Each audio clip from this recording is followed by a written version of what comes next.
Doha സമ്മേളനത്തിൽ ഇസ്രായേലിനെ കടന്നാക്രമിച്ച Qatar പ്രധാനമന്ത്രി. ദോഹയ്ക്കെതിരായ ആക്രമണം ഭരണകൂട ഭീകരതയാണ്. ഈജിപ്തും യുഎസുമായി ചേർന്ന് സമാധാന ശ്രമങ്ങൾ തുടരുമെന്നും പ്രധാനമന്ത്രി പറഞ്ഞു. ആക്രമണം ഭീരുത്വവും വഞ്ചനയുമെന്ന് അറബ് ലീഗ് അധ്യക്ഷൻ പ്രതികരിച്ചു. ഇസ്രായേലിനെ നിലയ്ക്ക് നിർത്തണം എന്ന് OIC നേതാക്കൾ പറഞ്ഞു.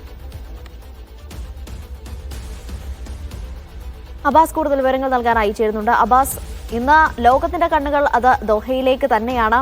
എന്താണ് ഈ യോഗത്തിലൊക്കെ എടുത്തിരിക്കുന്ന നിലപാട്?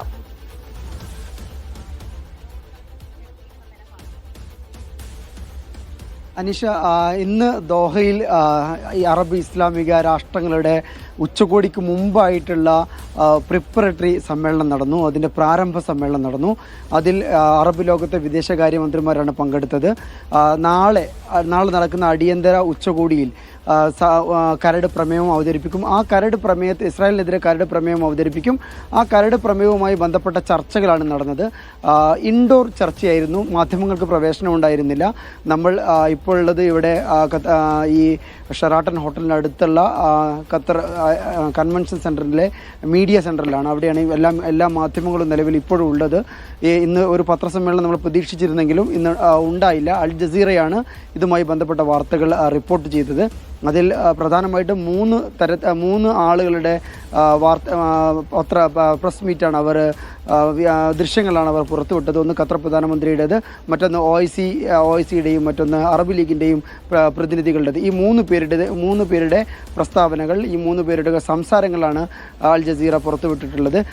ഏതായാലും നമ്മൾ പ്രതീക്ഷിച്ച പോലെ തന്നെ വളരെ രഹസ്യ സ്വഭാവത്തിലുള്ള ചർച്ചയായിരുന്നു. ഇസ്രായേലിനെതിരെ എന്ത് തരത്തിലുള്ള നയസമീപനങ്ങളാണ് വരും കാലത്ത് ഭാവിയിൽ സ്വീകരിക്കേണ്ടത് എന്നതിനെക്കുറിച്ച് നടന്നത്.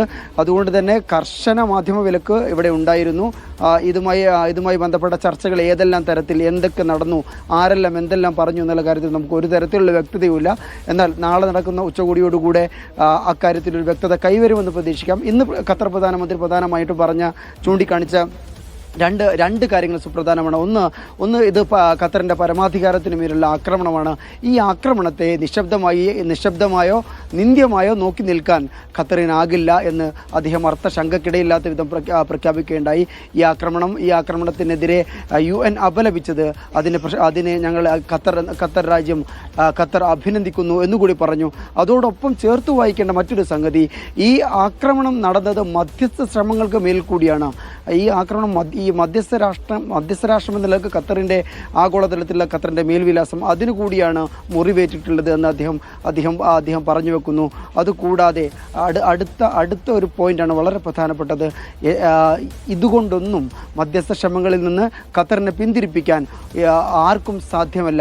ഈജിപ്തുമായും യുഎസുമായും ചേർന്ന് ഫലസ്തീനിൽ ഗസയിൽ വെടിനിർത്തൽ അടക്കം ശക്തമായ ഒരു നിലപാട് തന്നെ നേതാക്കൾ എടുക്കുന്നുണ്ട്. OIC നേതാക്കൾ ഉൾപ്പെടെ എടുക്കുന്നുണ്ട്. അതുകൊണ്ട് തന്നെ ഇസ്രായേലിനെ ഒറ്റപ്പെടുത്തുക എന്നൊരു ലക്ഷ്യം കൂടി ഉണ്ട് എന്ന് തോന്നുന്നു. കാരണം അത്തരത്തിലുള്ള പരാമർശങ്ങളും പ്രതികരണങ്ങളും ഒക്കെയാണ് കാണുന്നത്. അതുകൊണ്ട് തന്നെ ഈ മധ്യസ്ഥ ശ്രമങ്ങളെ ഇതൊക്കെ ഏത് രീതിയിലായിരിക്കും ബാധിക്കാൻ സാധ്യതയുള്ളത്? അതുകൂടി ചർച്ചയാവില്ലേ? അതെ, ഈ മധ്യസ്ഥ ശ്രമങ്ങളെക്കുറിച്ച് ഈ ആക്രമണം നടന്നതിൻ്റെ ആദ്യഘട്ടത്തിൽ ചില ആശയക്കുഴപ്പങ്ങളുണ്ടായിരുന്നു. അത് മാധ്യമങ്ങൾ റിപ്പോർട്ട് ചെയ്യുകയും ചെയ്തിരുന്നു. അഥവാ ഒരു ഹമാസിൻ്റെ ആസ്ഥാനത്തിന് നേരെ, റെസിഡൻഷ്യൽ ആസ്ഥാനത്തിന് നേരെ ആക്രമണം ഉണ്ടാകുന്നു. അത് ഒരർത്ഥത്തിൽ സമാധാന ശ്രമങ്ങളെ ഏത് തരത്തിൽ പിന്നോട്ടടിപ്പിക്കും എന്നുള്ള തരത്തിലുള്ള വലിയ ആശങ്ക തന്നെ ഉണ്ടായിരുന്നു. എങ്കിൽ ഇന്ന് അർത്ഥശങ്കക്കിടയില്ലാത്ത വിധം ഖത്തർ പ്രധാനമന്ത്രി പ്രഖ്യാപിക്കുന്നത് ഫലസ്തീനികളുടെ അവകാശം, ഫലസ്തീനികളുടെ ലെജിറ്റിമേറ്റ് ആയിട്ടുള്ള റൈറ്റ് കൊടുക്കാതെ ഈ മേഖലയിൽ സമാധാനം പൂർണ്ണമാകില്ല എന്നാണ് അദ്ദേഹത്തിൻ്റെ വാക്കുകൾ. അതുകൊണ്ട് ഫലസ്തീൻ പ്രശ്നത്തിലുള്ള ഖത്തറിൻ്റെ അൺവേവറിംഗ് സപ്പോർട്ട് തുടരും എന്നുള്ളതാണ് അദ്ദേഹത്തിൻ്റെ പ്രസ്താവന എന്ന് മനസ്സിലാക്കുന്നത്. നേരത്തെ അറിയുന്നത് പോലെ തന്നെ ഖത്തർ 1967 UN ചാർട്ടർ പ്രകാരം, നിലപാട് പ്രകാരം കിഴക്കൻ ജെറൂസലം ആസ്ഥാനമായി സ്വതന്ത്ര ഫലസ്തീൻ രൂപീകരിക്കപ്പെടണം എന്നുള്ളതാണ് ഖത്തറിൻ്റെ എന്നത്തെയും പ്രഖ്യാപിത നിലപാട്. ദ്വിരാഷ്ട്ര പദ്ധതി മാത്രമാണ് ഇസ്രായേൽ ഫലസ്തീൻ പ്രശ്നത്തിലുള്ള ശാശ്വത പരിഹാരം, ഏക പോംവഴിയെന്നും പല തവണ പല വേദികളിൽ, പല ആഗോള വേദികളിൽ ഖത്തർ ആവർത്തിച്ചിട്ടുണ്ട്. അത് തന്നെയാണ് എന്ന് പറയുന്നത്. അതോടൊപ്പം തന്നെ ചേർത്ത് വായിക്കേണ്ടത് ഈജിപ്തുമായും യുഎസുമായും ചേർന്നുള്ള തങ്ങളുടെ പ്രവർത്തനങ്ങൾ മുന്നോട്ട് പോകുമെന്നാണ്. അഥവാ നമ്മൾ ഏതായാലും കുറച്ച് മുമ്പ് നമുക്കറിയാവുന്നതുപോലെ അതുപോലെ തന്നെ ഖത്തർ മുമ്പോട്ട് വെച്ച ഖത്തറും ഈജിപ്തും ചേർന്ന് മുന്നോട്ട് വെച്ച ഒരു വെടിനിർത്തൽ നിർദ്ദേശമുണ്ടായിരുന്നു, പ്രപ്പോസൽ ഉണ്ടായിരുന്നു. അതിന് ഹമാസ് അംഗീകരിച്ചിരുന്നു, എന്നാൽ ഇസ്രായേൽ അംഗീകരിച്ചില്ല. ആ ഒരു പശ്ചാത്തലത്തിൽ കൂടിയായിരുന്നു ഹമാസിൻ്റെ റെസിഡൻഷ്യൽ ആസ്ഥാനത്ത്, ദോഹയിലെ ആസ്ഥാനത്ത് ഇസ്രായേൽ നടത്തിയ ആക്രമണം. അനീഷ. യെസ്, അബ്ബാസാണ് വിവരങ്ങൾ നൽകിയത്.